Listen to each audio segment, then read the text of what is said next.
Okay, so let's start. Good morning, colleagues. Good afternoon, good evening, and welcome to this webinar, which is Marine Refrigeration, Keeping the Catch Cool from Sea to Shore. I'm Jim Curlin. I'm head of UNEP Ozone Action. And for those who are not familiar with us, we're one of the implementing agencies of the Montreal Protocol's Multilateral Fund. It's a pleasure to see so many participants joining us today for this important discussion on sustainable cold chain solutions for the fishing sector. This webinar is being organized jointly by Ozone Action and the International Institute of Refrigeration. Our longstanding and excellent collaboration reflects our shared commitment to advance sustainable refrigeration solutions and to support developing countries under the Montreal Protocol and its Kigali Amendment. Our aim is to ensure that the national ozone units and their national stakeholders are well informed about the new developments across the cold chain sector, and they're empowered to make decisions that align with their country's environmental and economic priorities. This webinar is the second in the series of 3 sessions dedicated to presenting the cold chain technology briefs, which have been developed under this collaboration. These briefs provide practical guidance and innovative solutions for improving refrigeration systems across different segments of the cold chain, with today's focus being on fishing vessels. The challenges that we face are significant. Inadequate onboard chilling systems lead to food loss, while the continued use of high GWP refrigerants contributes to climate change, which ultimately harms marine ecosystems and the associated livelihoods. Many vessels, specifically in Article 5 parties to the Montreal Protocol, operate with an aging refrigeration fleet that is costly to maintain and inefficient, making containment measures, good servicing practices, and the phased replacement of technology essential to ensure compliance and sustainability. At the same time, by modernizing refrigeration technologies and transitioning to natural refrigerants, such as ammonia and CO2, among others, for new fishing vessels, refrigeration systems, we can reduce emissions, improve seafood quality, and support global environmental goals under the Kigali Amendment. So today, we will hear from leading experts in this field who will share insights on the state-of-the-art refrigeration systems for fishing vessels, the challenges in warm regions, and opportunities for innovation. Your participation and engagement are vital as we move towards solutions that ensure food security, environmental protection, and sustainable development. So thank you for joining us, and let's begin this important conversation. Thank you. Thank you very much, Jim, for this introduction.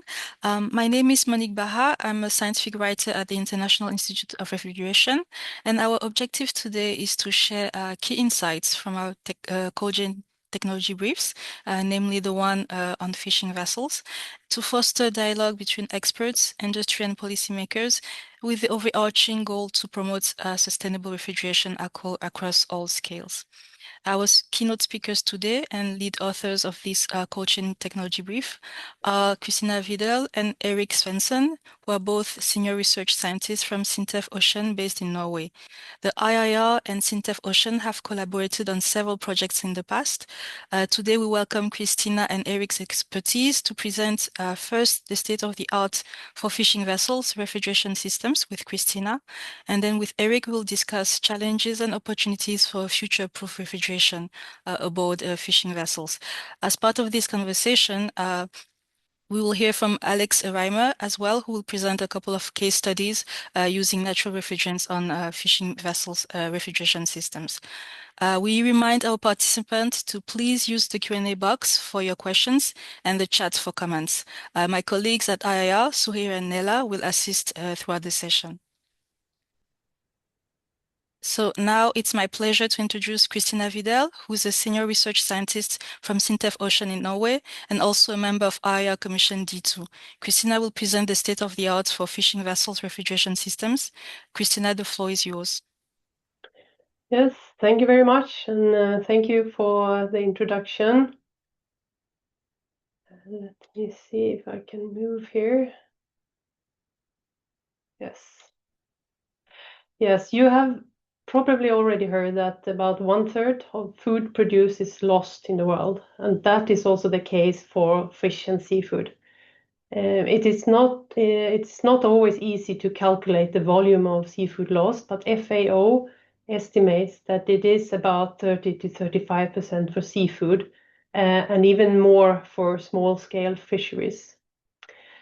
Another big challenge with the fishing vessels is the high amount of greenhouse gas emissions they are responsible for.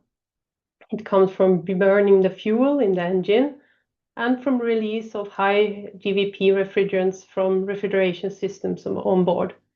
However, not all fishing vessels, of course, have refrigeration systems on board, and not all have high GWP refrigerants. So why are we then bringing this up? It is because even if countries and regions have rules and regulations, sometimes the fishing vessels have exceptions, but they are also part of the global problem. So climate changes are coming, and we should do everything we can now to mitigate that. This graph here shows the relation between temperature and shelf life for 3 different types of fish. We are from Norway, so these are typical fish species that are found outside our coast. One could believe that when it looks like in the photo here, cooling of the fish is maybe not necessary, as the air and the water is already cold. However, if we look at the graph, we see that there is a big difference in shelf life. If the catch, for example, here is stored at 4 degrees compared to 0 degrees. And the difference here is about 6 days. So IIR estimates that it's a bit slow here, sorry for that. Yes, IIR estimates that 90% of fish and seafood produced for human consumption is lost due to inadequate cold chain. So modernizing the cold chain is important. And for fish and seafood, it often starts with the fishing vessels. And chilling and freezing is not only to prevent food loss, but it also keeps the quality of the fish longer, which is important as we want to eat fish when it tastes good, of course. And it also includes important nutrients, so it's often recommended that we eat more of it, but we want to eat the fish when it tastes good. There were about 4.9 million fishing vessels in 2022, and the small-scale vessels dominate with about 89% of the total fleet. And 71% of vessels are found in Asia, primarily in China, India, and in Indonesia, which are the largest producers of fish. There are several different types of fishing vessels. Here are an example of some, and about 2/3 of them are motorized. And the names of these also indicate what kind of gear they used for catching the fish. What happens then after they have caught the fish? And this is where the cold chain starts. So different vessels can have different ways of keeping the seafood cold. And there's some examples here, which I will go into in the next slide as well. I have also mentioned live transport here, which is, for example, common when transporting salmon from sea cages to processing plant on land. But it's not very often refrigerated, at least not in Norway. Crustaceans like lobsters and crab are also transported live, and refrigerated seawater can give higher survival rates during summer temperatures, as even in Norway. So now I will present some common types of chilling and freezing on board. So starting with chilling methods. Small vessels, they often don't have refrigeration systems on board. They either have no chilling at all, or they carry ice from the shore. Carrying ice is easy to handle, but it melts, so it might be difficult to estimate the exact volume that is needed. Alternatively, ice or ice slurry can be produced by a refrigeration system installed on board. And this gives some flexibility based on the catch size and trip length. In the rest of my presentation, I'm addressing fishing vessels with refrigeration systems. For larger vessels, this RSV systems, refrigerated seawater, is common. It chills large quantities quickly and cools the seawater, for example, down to -1 or between -1 and 1 degree. And it circulates the seawater, cold seawater, through tanks. That's illustrated also in this here. And then moving on to the freezing method. So if the trips are long, the fish must be frozen. And this photo here shows vertical plate freezers, and where they put the fish in, and each block is then either 25 kilos or 50 kilos of fish.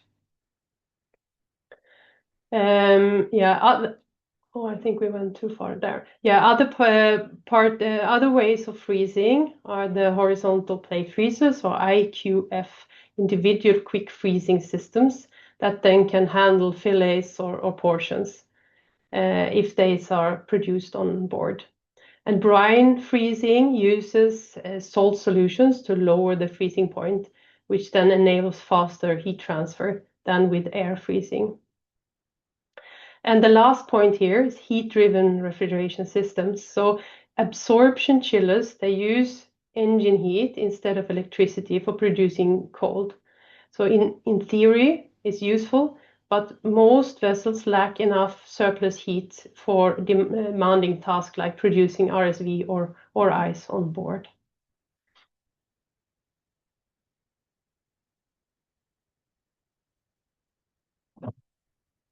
Yes. I will just mention briefly why it is especially challenging to work with refrigeration systems on board fishing vessels. So here you can see some of the main issues. The conditions can be very harsh with a lot of movement and vibration. You see also the photo on the top here. And the air is humid, and the equipment are exposed to water and often also salt water. And the space is restricted. You see in the bottom photo here that there's not much extra space, and so everything that you want to install should be compact. And the systems also need to run reliable and consistently. On large vessels, operators can manage the operation and the maintenance, but the smaller vessels often lack the time or the expertise to handle these issues. So if the refrigeration systems are not properly maintained, they can fail, which then lead to food loss or release of refrigerants. And this can then pose health and climate and environmental risks. The other challenge that I mentioned previously is the effect on the climate and the greenhouse gas emissions. There are issues with other pollutants also, but I focus here on the greenhouse gas emissions. Central in this topic is, of course, the fuels that the vessels are using. And there are many efforts now on how to change that, going away from fossil fuels. I will not go into that here, but it includes changing to fuels like hydrogen and ammonia, but also going back to more renewable energy sources. And if you want more information on that, we have also colleagues that I can connect you with. But coming back to modernizing the cold chain, it has been estimated that nearly 50% of CO2 emissions can be reduced by modernizing the cold chain, especially changing to energy efficient technology and sustainable refrigerants. A big issue is that R22 is still in use, so even if it should be phased out. Here you can see a number from the International Maritime Organization on leakage of R22. And just to clarify, I don't know all of your background, so when we talk about refrigerants, which I will do now in the next slides, we talk about the working fluids in the refrigeration system. So to say it very simplified, historically, ammonia and R22 have been the main refrigerants for chilling and freezing on board. And this graph here is it shows a bit old data on annual refrigerant losses. And there might also be better data, but it is actually hard to assess globally since leakage is often not very well monitored. And what is clear is that there are changes needed for refrigerants on fishing vessels. And the Montreal Protocol regulates the phasing out of CFCs and HCFC, which then includes R22 as well. So in high-income countries, production and use should end by 2030, while low and middle-income countries have a longer timeline. And the reason for that is simple. These substances damage the ozone layer when they leak, and leaks are very likely, especially from marine vessels. And they also have high global warming potential, as mentioned before. And several countries have already moved away from R22, so that is good. And the transition can, of course, be costly. But after decades of operation, system replacement is often necessary anyway, and then you should go for the right system. So what are then the alternatives? As mentioned here above, ammonia has been used for decades. It's highly efficient. It's a natural refrigerant. And coming back to that also, that'll be the next slide. The other option is HFOs. This is synthetic refrigerants. And they have no ozone depletion potential and is very low GWP, but they break down into harmful substances like TFA, which is a very persistent PFAS compound. And TFA poses both health risks to the operators and long-term environmental impacts. There is also an EU proposal to restrict the HFO use, which could influence global or regional regulations outside of EU as well. And these refrigerants are often expensive due to patent protection. Effective life cycle management of synthetic refrigerants should also be mentioned, because that is crucial to reducing the environmental impact, both during use but also at end of life. And this means proper handling, recovery when systems are retired, and recycling and destruction. Yeah. So because of this, we kind of suggest that we go for the natural refrigerants. So which are then relevant? They have been mentioned before. Ammonia is widely used in large fishing vessels, but systems need to be in a closed machinery room and operated by trained personnel. And training is not only essential for ammonia, but for all refrigeration systems. Something that we should always highlight, and is also something that IIR actively promotes. Compact CO2, carbon dioxide units are gaining in popularity, especially in colder regions. So subcritical and transcritical CO2 systems, they are space saving and energy efficient, and suitable both for RSV chilling and for freezing. And their growing market share is driven by the availability of components, safety considerations, and compactness.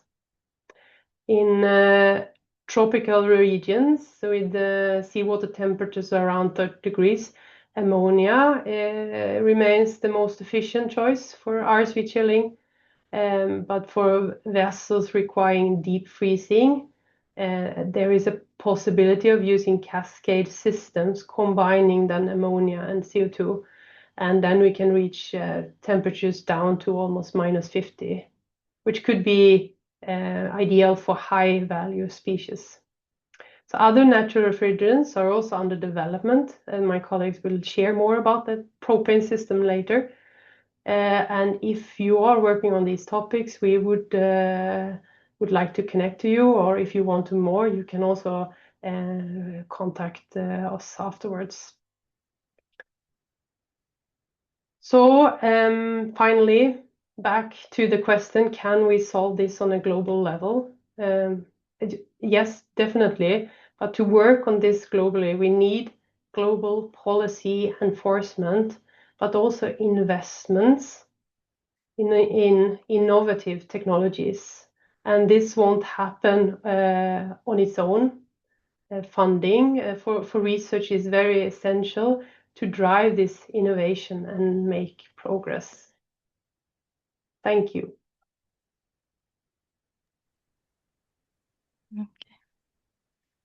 Thank you very much, Christina. Thank you for presenting, explaining to us the importance of modernizing the cold chain, modernizing the refrigeration systems on board fishing vessels, namely for environmental reasons. And now, as you said, we'll go into our second keynote presentation, which will dive even deeper into precisely that, future technological trends in onboard refrigeration. And we would like to welcome Erik Svensson, who's also a senior research scientist from Sintef Ocean in Norway and a member of IR Commission D2. And Erik's presentation will be complemented by Alex Reimer, who will present a few case studies of refrigeration technologies using natural refrigerants. Alex recently completed his master's thesis on refrigeration systems with natural refrigerants for small fishing vessels and will give us information, namely in warm climate conditions. So now, Erik and Alex, over to you. Okay, thank you very much for the introduction. Happy to be here. Yeah, Christina has just outlined the challenges and the current state of onboard refrigeration, while my task is to look ahead and present that. So I will highlight the technological directions that we see are gaining momentum right now, and also take a longer view on where these developments may lead in the future. And as said, my colleague or our colleague Alex will present some examples of ongoing research that is relevant to the topic of today. But just to set the tone of my presentation, I asked ChatGPT to how does the fishing vessel of the future look like? And the illustration that you see here is what it's produced. And of course, it looks kind of futuristic, even a bit like science fiction, but it actually captures several elements that are already under development. But I think the key point from this little exercise is that it reminds us that the future fishing fleet will not look like the past, and also the onboard refrigeration systems will have to evolve accordingly.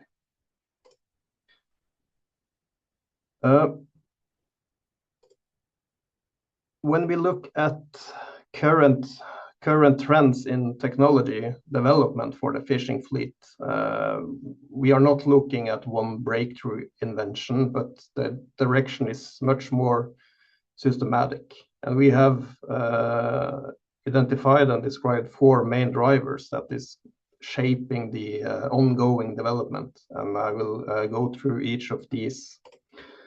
And the first is marine adaptation. So the thermal processes on board fishing vessels are essentially the same as onshore. So with that, I mean that chilling is chilling and freezing is freezing. But as Christina already mentioned, what truly differs are the operating conditions. Space can be very limited, and ship owners, they must weigh processing equipment against storage capacity. These are the choices that they have to make. So for the smallest vessels, suitable commercial cooling solutions may not even exist.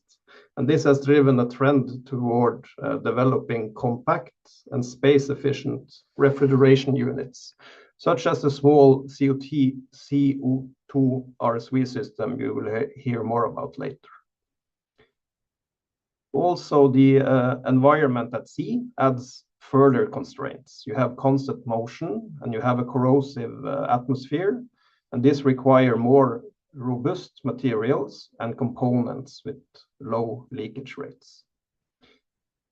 And on the larger vessels, we see a push to make better use of the catch. and also to handle more and different species. And this introduces then new processes on board. So it's not only more equipment in tight spaces, but also new and more varied energy demands. And as a result, the refrigeration systems must be designed to support an even broader range of thermal loads and operating conditions. Digitalization and use of big data is moving quickly. This trend is most visible in regions with larger vessels, where you have multiple onboard data sources that, combined with external data sources, create real opportunities to improve efficiency, reduce emissions, and that also then includes the refrigeration systems. So one example is predictive performance monitoring or early leak detection, where you can use real-time signals and compare it with historical patterns to identify anomalies. But another very promising use case, which extends a bit beyond refrigeration, is the use of data to reduce the time spent on locating fish. So now you have several commercial systems that provide decision support, and these are based on years of catch data. They include migration patterns for different species, and you have weather forecasts. And this helps the crew to find the targeted species faster, which cuts on the fuel use on the way to the fishing grounds. And it also then enables refrigeration systems to operate more efficiently once the production starts. And that is what this illustration is showing. It's an open access tool that visualizes historical catch data for Norwegian waters. The third driver is integration.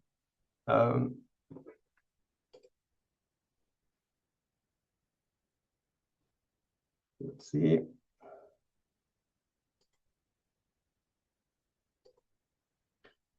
It's not going to the next slide. Perhaps you can help, Monique. The third is integration. So traditionally, cooling, heating, and propulsion have been treated as separate subsystems, and this leads then to inefficiencies. And also with the global shift toward more alternative fuels, hybrid propulsion, and batteries, the energy balance on board is changing. And this both creates opportunities, but also remove opportunities for example, waste energy recovery. So in conventional engines, you produce a substantial amount of surplus heat, both from cooling water of the engines and from the exhaust stream. And this heat can be and is often recovered to supply onboard heating demands. It can produce steam if there's a demand for that, or it can even generate power. But then you have vessels that operate on liquefied natural gas. They can also recover part of the available cold energy during the regasification process and use it, for example, to chill the catch. And the trend within this area is that we are moving away from this silo-based design thinking towards a more integrated view on the entire energy system. And a good example of integrated design in practice is the Perseiner that you see a picture of here. It's called Salvok Senior. It can run both on marine fuel and also on LNG. It has a 1 megawatt-hour battery pack, and it's equipped with electrical winches and cranes that actually regenerate useful energy when braking. And it also has cold energy recovery when operating on LNG.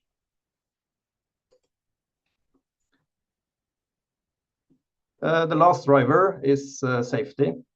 Safety is increasingly becoming a development trend in its own right, both because risks are amplified at sea, but also because society places a greater emphasis on HSE and crew safety. So the daily reality for fishers is that they must be resilient. They must be self-reliant when failures or breakdowns occur, because the help might be very far away.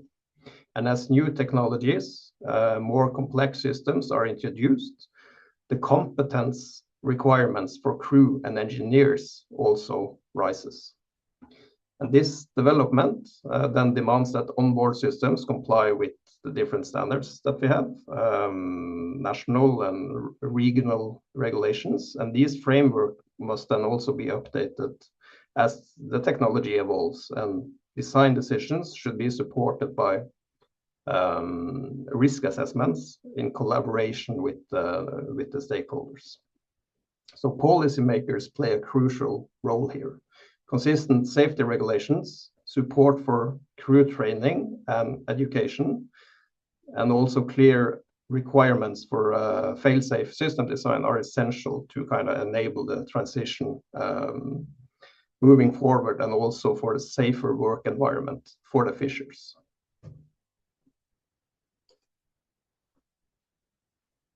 So if we look at the current trends, but also look further ahead, we see that there is a clear potential to improve energy efficiency, to improve system control, and also equipment sizing. So progress is being made, but it's being made at different speeds across regions and vessel types. And a few points are worth highlighting for the future of refrigeration at sea. So the first point is that temperatures are rising, and that includes seawater temperatures. This, of course, directly affects the performance of refrigeration systems, and it just underscores that it's critical to develop energy efficient systems going forward. Secondly, we see that high GWP refrigerants are still widely used. We kind of need to accelerate the shift toward natural refrigerants, but we must also recognize that many existing vessels will operate for years, and therefore require different retrofit pathways and new builds. Thirdly, product quality demand are increasing, and wild fisheries, they are driven by biological. So you have stocks fluctuating between years, you have species that migrate, and the catch composition changes from year to year. And this means that future vessels must be more adaptable and able to handle a broader range of species, and also processing needs to have full catch utilization. So finally, we think that real innovation, it happens through targeted research and development and industry collaborations. But the challenges, they differ across segments. So there is no single global solution that works for everything. The solutions must be targeted. And ending on that note, I will give my colleague Alex to show some concrete examples on this. Yes, thank you, Eirik, and also thank you, Monique, for the introduction. I will now show you two smaller RSV systems that I worked on during my master thesis. And maybe you remember the picture that Christina showed in her presentation. There was this machinery room. And you also maybe remember that there was not much space in that picture. So space is very crucial when designing refrigeration systems for fishing vessels. And here to the right, you see the laboratory system that we had here at Sintef Ocean, which is a bit bigger, but it can be designed so it can also fit in the trunk of your car. So we really try to make it as small as possible. And down here, you see the RSV water tank that we filled up with fresh seawater coming from the ocean in Trondheim, where we then did some experiments with it. So as mentioned before, carbon dioxide is used as a refrigerant for refrigeration systems in medium-sized fishing vessels. So we try to optimize those systems due to efficiency, since for the fishermen, it's very important to have an economy-friendly system. And here in Norway, we have colder temperatures where the CO2 runs very good. But in warmer temperature regions, like tropical regions, CO2 needs to be improved. The system has to be more improved. So with this system, I basically worked on optimizing the system for operation under high temperature conditions, from 20 to 30 degrees Celsius water temperature. To the system itself, it has the cooling capacity of 10 kilowatts.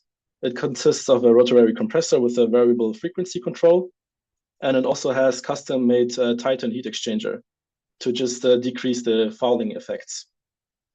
If we talk about pros and cons, some things have been already mentioned, but the pros here is that due to the high heat transfer with CO2, we can make rather compact systems, and carbon dioxide is very good for the use of a natural refrigerant, since it is not toxic as ammonia and it's also not flammable as propane. The cons here is that we have high operation pressures. So that means that the components has to be designed and selected due to those pressures. That will also mean that the system overall would get a bit more expensive. And we also, as already mentioned, have this rapid efficiency decrease in warm climates. So the challenge here is to implement efficiency increasing components. And then doing my master thesis, I also had the chance to do a research stay in India, where I then investigated the propane system. I will try to, yeah. So here you can see the small propane RC system that I investigated at the University BITS Pilani. That system is part of a more wider project called Indy3. And that system is a demonstrational unit. So that should demonstrate the usage of propane also in India. For this system, it was rebuilt to a flake ice system, which then produced, as you can see in the picture in the bottom, flake ice. Why did they do this? It's because the fishermen in India, they're so used to use ice to cool the fish. So they rather, instead of a typical RC system, would use this flake ice to use the ice to actively cool the fish in that way. But at the university at BITS Pilani, we plan to rebuild the system, make it more compact, to implement it on a small fishing vessel. So a bit to the specifications here. The system has a cooling capacity of 13 kilowatts. The compressor here is belt driven by the boat motor. So that makes it also very useful in terms of space usage. And the overall performance of the system is it's producing 100 kilograms of flake ice per hour for 10 hours daily. So we estimated it with 10 hours operation time per day. The pros here is that it's suitable for low charge and compact systems. And other to CO2, it's highly flammable. So it requires trained operators and ventilation systems.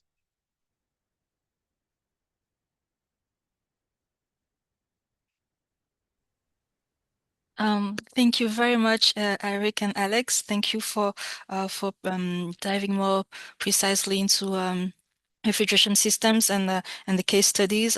I noted the importance of taking into account the conditions on board, the need for more compact system, and also the importance of safety when introducing more advanced technologies and natural refrigerants.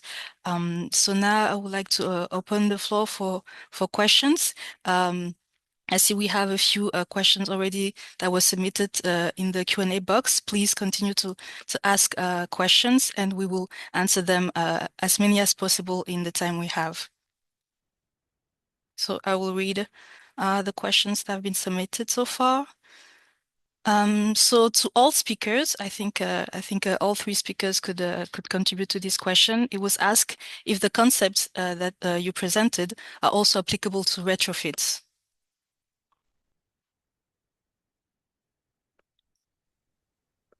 I think those that we presented now, the cases are for new ones. It's very difficult, I think, to kind of use an existing system and fill a completely new. For some refrigerants, it might be possible, but the cases that we present are mainly when we are installing a new system. We need to go for these systems that can last for a long time.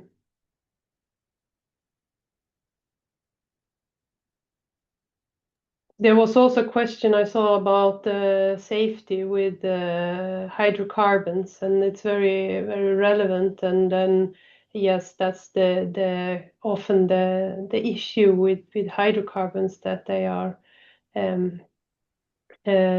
dangerous. What the ideas here, and many also in other situations, is to put them outside, so that if there is a leakage, it should be vented off.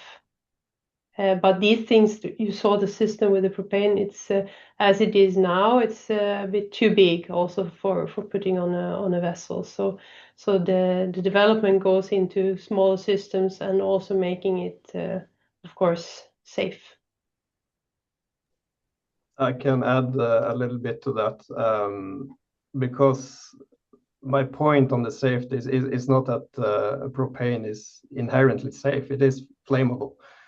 But that is also precisely why safety has become such an important trend in development, right? So as we kind of transition towards refrigerants like R290, the standards and the regulations must also then adapt.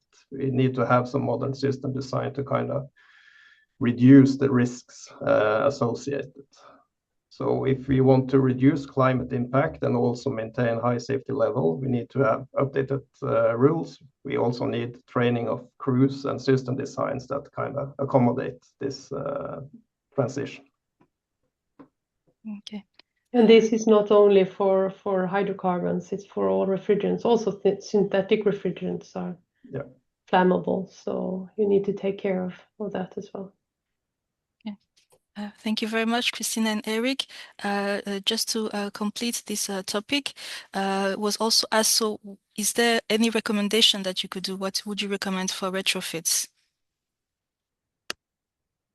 It depends on the system that they have. So I don't think there is one answer to that. The issue with which is maybe more clear when it comes to fishing vessels than on land is that if you have a leakage on a fishing vessel of R22, let's say, that would be difficult to fill in Norway. But since the fishing vessels can go to another country and fill R22 there, it's a bit more tricky to regulate.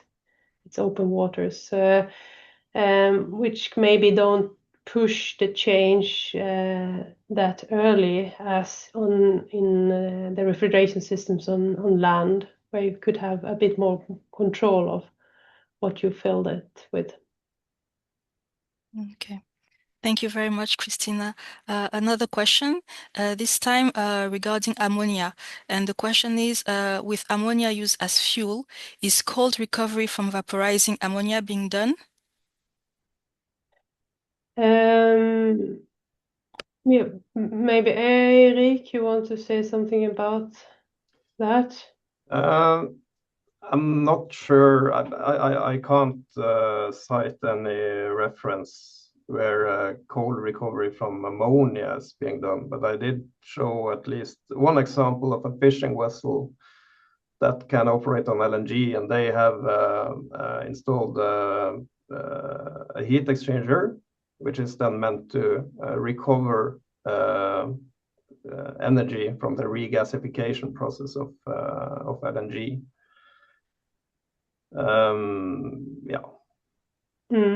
And I also think that the ammonia can be used as fuel in different ways without me going. I'm not an expert on that. So, but there is a lot of discussion, and for the big vessels in Norway, they really have to decide what to go for, because yes, LNG is a little bit better than oil, but it's still fossil fuel. So there are a lot of political discussions on which directions to go and if they should go for hydrogen or so. There is not one easy solution. There are many things to think about. Yeah. Okay, thank you very much. I see in the comment section said that cold energy recovery from LNG was mentioned. I think, Eric, you mentioned that in your presentation. And so the participant asked if there's an approximated cooling capacity from the LNG regasifier. We actually have a joint project with the vessel that I presented right now, where we are trying to gather data to see how much the effect really is. What I know is that they have installed a heat exchanger with a capacity of 150 kilowatts, but what they are able to how much they are able to recover, we are working on getting that data. Okay. Thank you very much. A question, I think, for one of the case study that Alex presented, and the question is regarding the system refrigeration with CO2. Is the system used transcritical or subcritical? Since we tested it under elevated temperatures for the water, it ran transcritical. Okay. Thank you very much. That was a precise question, a simple answer. Another question, are there any consideration taken into how corrosive seawater can impact piping material and refrigerant selection? Yes, it of course matters. You use often titanium heat exchanger on board, which is good because it can stand seawater, but it's also expensive. So it all depends on where it is and how it's used, and also other consideration, which is more in general when it comes to refrigerants and components.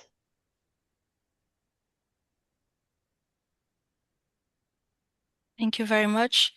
A question now regarding ammonia.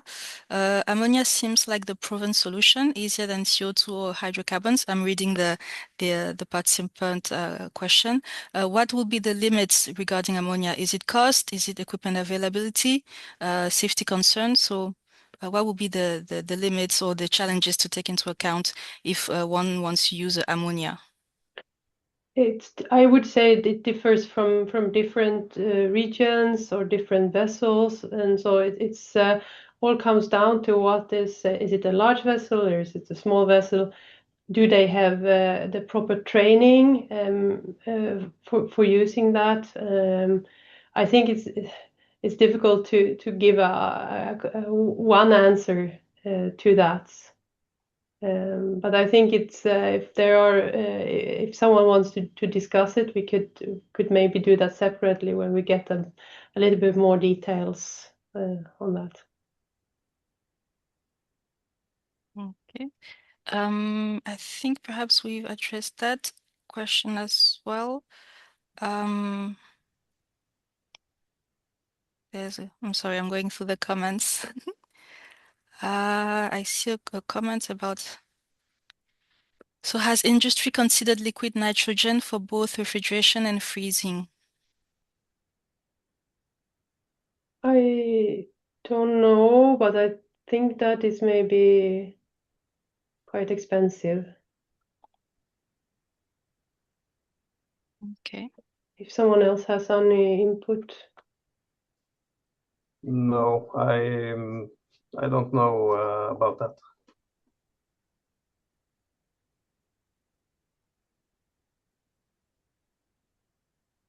Okay. I think we already addressed the question for retrofits. Christina, you said that there wasn't one size fits all, but it's a very important question. So I don't know if you have anything further to add to regarding any recommendations or considerations for retrofits, because it's as we said in the introduction, there's a large part of the fleet is older vessels, so it's a really pressing issue of retrofits. Yeah, we have not worked very much with retrofits either, so I think there might be others who are better to answer questions on when it comes to retrofit. But what we have seen is that here in Norway they have changed from for example R22 and exchanged that to a new system with, for example, ammonia. The efficiency is much higher. Not only because of the refrigerant, because it's a new system. So that is also something to to look into that. It's not only about the refrigerant, you also get a much more efficient system. You maybe cool down the fish more efficiently, and you can store maybe more higher capacities of the catch.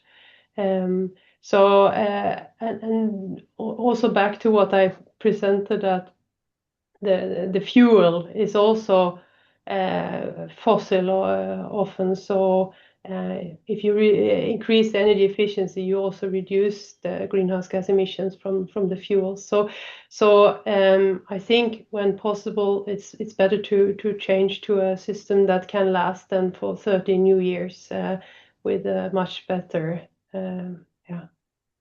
values. Okay, thank you very much. I see that there's a comment regarding has anyone done an LCCP studies for a shipping vessel over the life of the fishing vessel to understand what the focus should be? So do you have any comments on the life cycle climate performance for refrigeration systems on fishing vessels? Not that I know of. In general, because what you could say is it worth to install refrigeration systems that use energy to produce cold compared to just carrying the fish? That would be interesting to look on. In general, it's often better to do refrigeration, to add a little bit energy to do that. But on the other hand, you have less food loss. So in total, it's a benefit then. Okay, thank you very much. I'm reading now. I think it's more a comment than a question, but perhaps you can react to it as well. A comment from one of our participants. So he says that while progress has been made in reducing direct emission through better containment and low GWP refrigerants, indirect emissions from energy use remain far greater over a system's life cycle. For vessels, these indirect emissions translate into significant fossil fuel consumption. Therefore, the main focus should be, according to the participant, should be on improving system efficiency, not just refrigerant choice. So a holistic approach is needed, considering energy efficiency, size, weight, refrigerant emissions, and maintenance for onboard refrigeration and AC systems. What do you think about this comment? No, I think it's important, and this is also something that you saw the links to some projects we are working with that is specifically in India. But in general, we think it's important to show all these aspects of it, to work with improving energy efficiency. It should be easy to handle the systems and operate the systems, and so I think it's good points, and information and training is essential. So hopefully we can also continue to do this and share even more detailed information than in this technology brief. Thank you very much. There are very a lot of comments in the chat and in the Q&A. And we're very happy that the topic seems to be very interesting for our participants. So I will read one last question before we close. So what is the climate impact of making these refrigerant changes versus fuel changes to run the ship? Good question. If someone has funding for that project, I would like to join.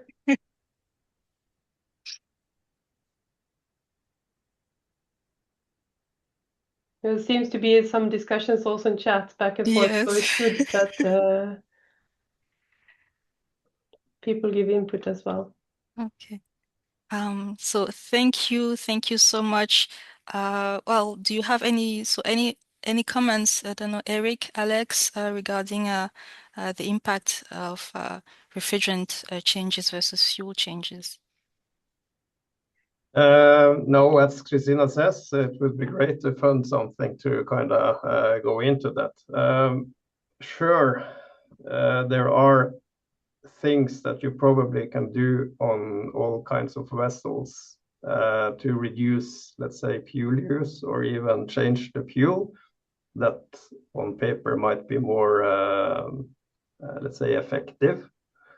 But for some fishing vessels, at least, we have seen that refrigerant accounts for quite a lot of the total energy use. So targeting both issues, I think, is the way forward, at least. Thank you very much. Thank you to our speakers for answering the question. Thank you so much for the participants for a very engaging and lively conversation in the chat. We welcome you to continue the conversations on all IIR communication channels. And to conclude now, I would like to invite Yoshe Alush, our Director General at IIR, to share closing remarks and next steps. Over to you, Yosh. Yeah, thank you very much, Monique. Thank you for the moderation. Also, I would like to take this opportunity to share appreciations and thanks to Jim, to UNEP team, Ozone Action. We are very honored, and it's a great privilege for us to have this second webinar with you all. I would like also to take this opportunity to thank our speakers, our authors, our knowledgeable IIR experts for your work and for this presentation. And last but not the least, I would like to thank the audience for your engagement. I've seen the chat box very busy, so thank you for asking your questions. So I could see that, and I recognize this is a very, thank you for sharing the slides. Interesting topic on fishing vessels, which provide us with ocean food sources. As you said, Christina, the IR has estimated 19% of the global seafood produce, which is lost due to the lack of cold chains. But also these resources are also impacted by CO2 emissions, which also result in the acidification of seawater. This is also important to mention. And if this trend continues in the future, the availability of the fish and seafood will be much reduced, impacting the main source of protein for more than 1 billion of the most vulnerable people in the world. So refrigeration for the seafood is important, not only from an economic perspective, but also it's a matter of food safety, food quality, so providing the consumer with a quality food.